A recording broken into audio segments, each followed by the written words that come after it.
Cycle चलाओ जी भर के, जियो जी भर के। G mart cycle paradise, Hero cycles के ऑथोराइज डीलर, 66 फव्वारा चौक, उज्जैन।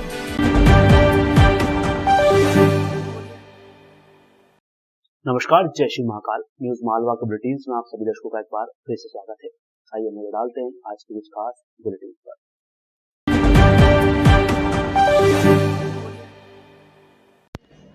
21 दिनों के बाद शहर में फिर से कोरोना संक्रमण ने दस्तक दे दी है।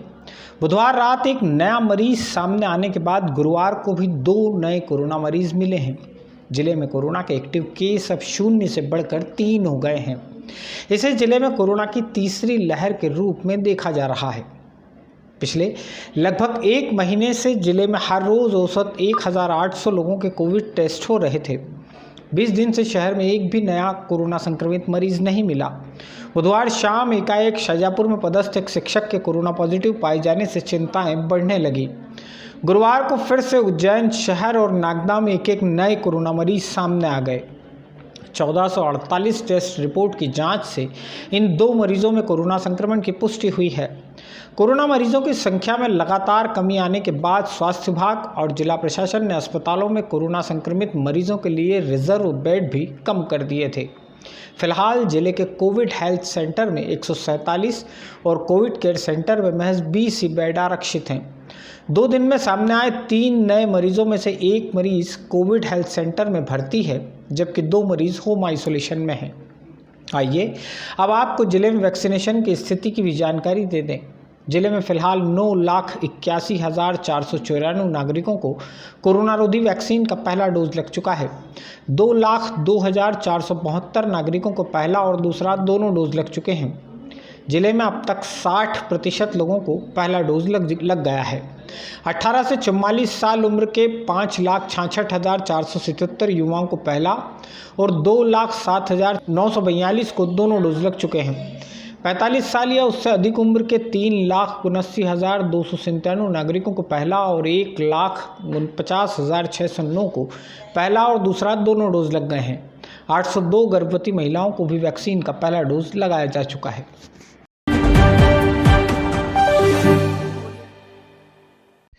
पिछले साल सीजन की शुरुआत में 4,500 रुपये प्रति क्विंटल तक बिकने वाली सोयाबीन के भाव आसमान चढ़ गए हैं।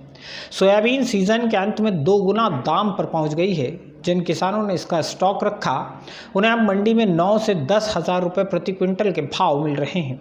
जानकार बताते हैं कि बाजार की हालत यही रही तो दीपावली के आसपास नए सीजन में सोयाबीन का भाव 5 से 6 हज़ार रुपये प्रति क्विंटल तक होगा। गंभीर डैम के पास के गांव बमनापाती के किसान देवीलाल राठौर 5 बोरी सोयाबीन लेकर कृषि उपज मंडी में पहुंचे। पिछली बार जब देवीलाल सोयाबीन बेचने आए थे तो मंडी में भाव मिला था 3,800 रुपये प्रति क्विंटल। अब आए तो उसी सोयाबीन के भाव उन्हें 9,700 रुपये प्रति क्विंटल मिले हैं। सोयाबीन 1,025 है, बोने की 20 की सोयाबीन है। मैं बमनापाती का रहने वाला हूँ, देवीलाल राठौर नाम है मेरा। और मैंने मतलब सोयाबीन 20 की सोयाबीन रखी थी, उस टाइम पे ये 3800 के भाव बिक रही थी। आज बिकी है 9,700। आपको क्या मतलब आपने बीज के लिए रख रखी थी, दूसरा बीज 55-60 बो दिया, ये भी एक्स्ट्रा रखा था।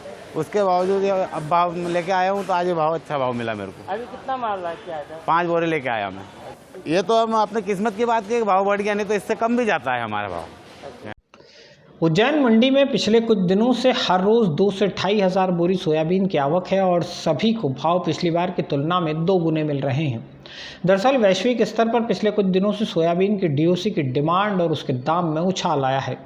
यही वजह है कि व्यापारी और किसान दोनों ही सोयाबीन को फिर से लाभ का सौदा मानने लगे हैं।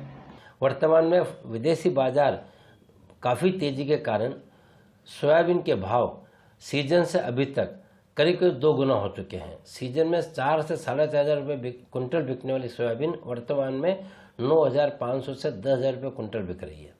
हालांकि किसानों का अधिकतम सोयाबीन बिक चुका है, उसके बावजूद ही उज्जैन मंडी में 2 से 2,500 बोरी रोजाना की आवक हो रही है।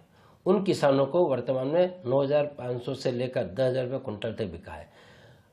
आज तो 1,000 रुपये क्विंटल में सोयाबीन की शुद्ध मिट्टी बिक गई है। जो मिट्टी रहती है सफ़ाई करने के बाद, वो मिट्टी भी आज 1,000 रुपये क्विंटल बिकी है उज्जैन मंडी में। इससे आप कल्पना कर सकते हो कि सोयाबीन के भाव अकल्पनीय मिले हैं इस बार। रहा सवाल व्यापारियों का, तो व्यापारी भी, कुछ व्यापारी स्टॉक भी करते हैं सोयाबीन का सीजन के दौरान, जो कि 2-3 महीने बाद बिक्री कर देते हैं। इस बार उनको काफ़ी लाभ मिला है, बीज वाले व्यापारियों को काफ़ी लाभ मिला है। मतलब ये कह सकते हैं कि इस बार सोयाबीन किसान और व्यापारियों के लिए डॉलर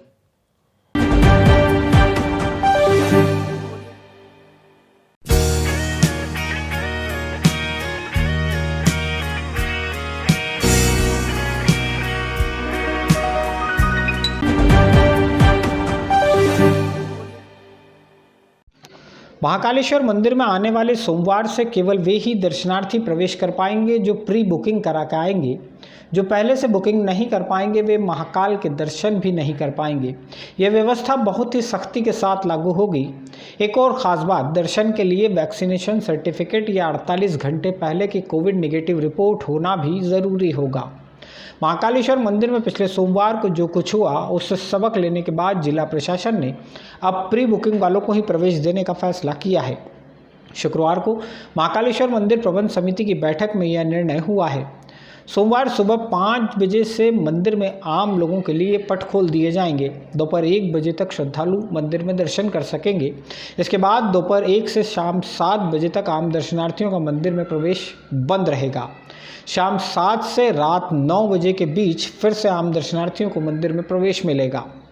सोमवार को छोड़कर अन्य दिनों में सुबह 5 बजे से रात 9 बजे तक प्री बुकिंग के जरिए ही महाकालेश्वर मंदिर में प्रवेश पाया जा सकेगा। इसी बैठक में कुछ और फैसले हुए हैं। श्रावण महीने में शनिवार, रविवार और सोमवार को मंदिर में प्रवेश और निर्गम की व्यवस्था चारधाम मंदिर के पास से होगी। सोमवार को सामान्य प्रोटोकॉल और शीघ्र दर्शन यानी 251 रुपये की रसीद वाली व्यवस्था बंद रहेगी। पुजारी, पत्रकार और ड्यूटी वाले कर्मचारियों का प्रवेश गेट नंबर 4 से रहेगा। हारफूल वालों की दुकानें त्रिवेणी संग्रहालय के पास लगेगी। इसके अलावा महाकाल घाटी और बेगम बाग वाले रास्ते पर दर्शनार्थियों का प्रवेश प्रतिबंधित रहेगा। सवारी की व्यवस्था में किसी तरह का बदलाव नहीं हुआ है। सवारी का रूट और व्यवस्था जैसी पिछले सोमवार को थी, ठीक वैसी ही रहेगी।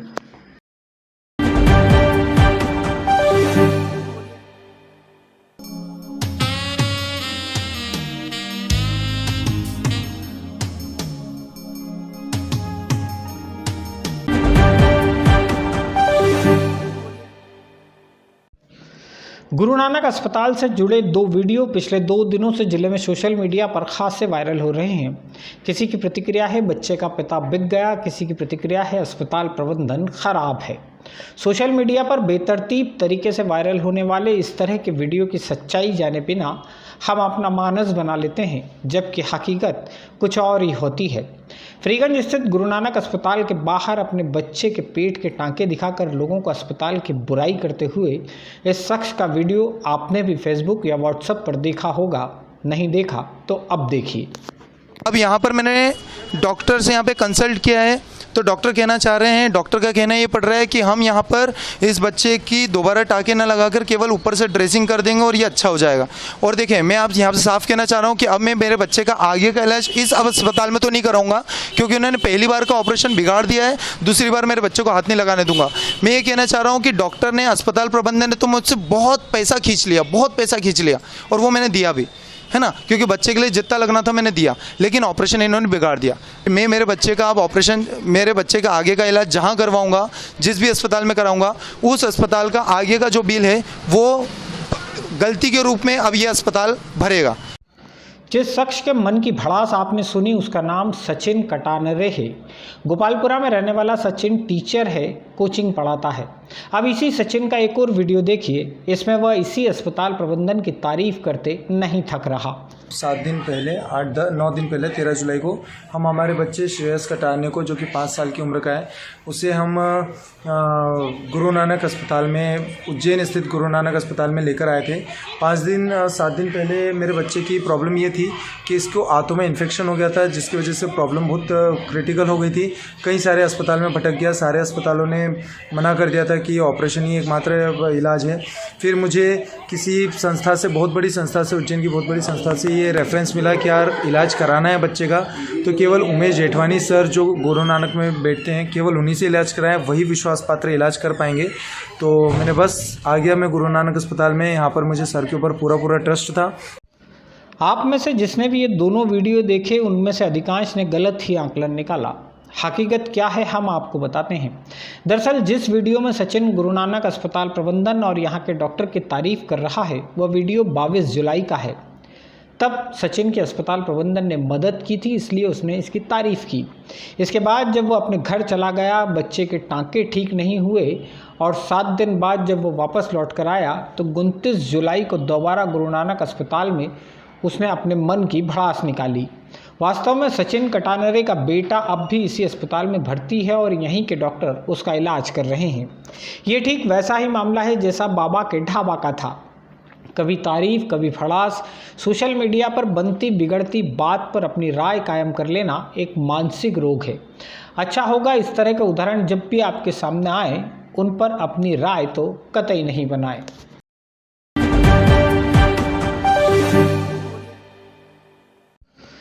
मंदसौर में जहरीली शराब के कारण लोगों की मौत होने के बाद एक बार फिर से पूरे मालवा क्षेत्र में पुलिस ने अपनी सक्रियता बढ़ा दी है।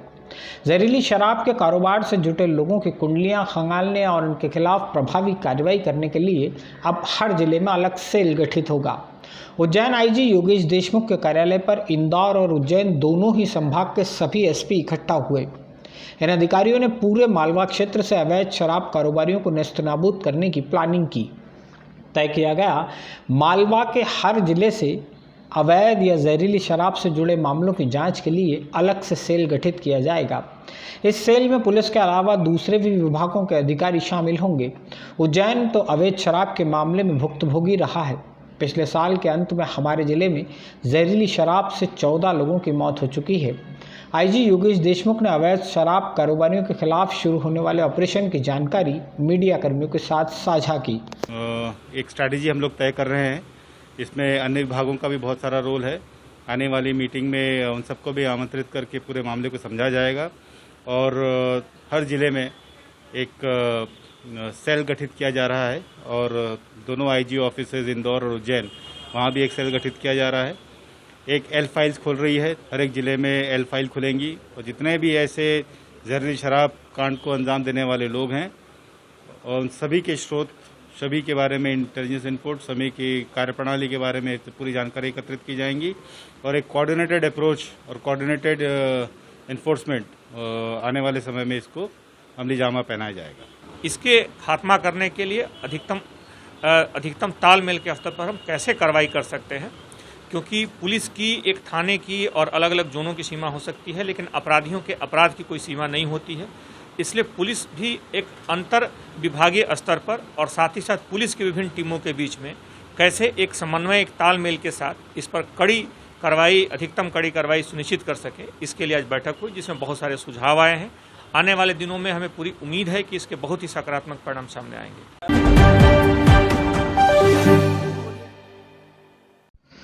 और आइए अब लात भूसा कमर मध्यम देवा देवी धड़ाम धड़ुम भी देख लें। वीडियो में आप जिस शख्स को पिटते हुए देख रहे हैं उसने शहीद पार्क के पास गुरुवार की शाम एक युवक से मोबाइल फ़ोन लूटकर भागने की कोशिश की थी। पवासा इलाके में रहने वाले इस शख्स की भीड़ ने खूब पिटाई की और बाद में उसे माधवनगर पुलिस के सुपुर्द कर दिया।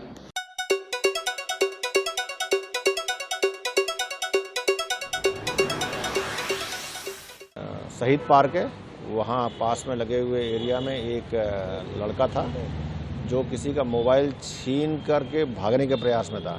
तो आसपास को उसने शोर मचाया, तो शोर सुन के बाकी लोग भी आ गए और वहाँ पे जो चूँकि उसको रंगे हाथों पब्लिक ने पकड़ा तो उसकी पिटाई भी कर दी गई है।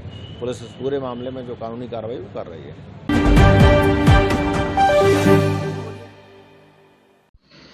चलते चलते एक और वीडियो फुटेज। माधवनगर अस्पताल के सामने नगर निगम की बिल्डिंग में इन महाशय ने किराए से दुकान ले रखी है। दुकान के बाहर आधी सड़क तक कब्जा जमा लिया है। शुक्रवार को नगर निगम की टीम यहां पहुंची और इसके बाद जो कुछ हुआ वो आप वीडियो में देखिए।